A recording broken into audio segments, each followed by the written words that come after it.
Maharashtra city रिपोर्टरचे YouTube channel subscribe करा व बेल आयकॉनवर प्रेस करा। रत्नागिरी जिल्ह्यातील दापोली विधानसभा मतदारसंघात समाविष्ट असलेल्या खेड, दापोली आणि मन्नडगड तालुक्यातील राष्ट्रवादी काँग्रेसचे पदाधिकारी आणि प्रमुख कार्यकर्त्यांची संवाद बैठक सावर्डे येथे आयोजित करण्यात आली होती। या प्रसंगी पदाधिकाऱ्यांनी मतदारसंघात केलेल्या कामकाजाची माहिती दिली।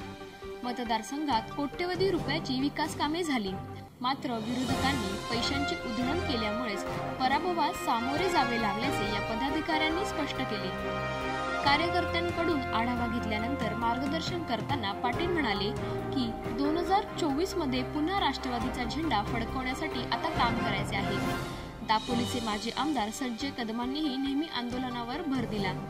आता आपण सत्तेत सहभागी आहोत, तरीही जिथे लोकांवर अन्याय होत असेल, जनतेची कामं होत नसतील, तेथे पदाधिकाऱ्यांनी आवाज उठवलाच पाहिजे।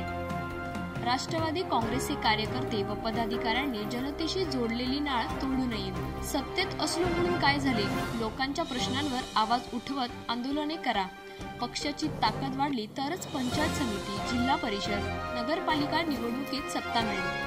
निवडणुकीत यश मिळवण्यासाठी बूथ कमिट्या मजबूत करण्याचेही आवाहन पाटील यांनी केले, अशी सूचना पक्षाचे प्रदेशाध्यक्ष आणि मंत्री जयंत पाटील यांनी शनिवारी केली।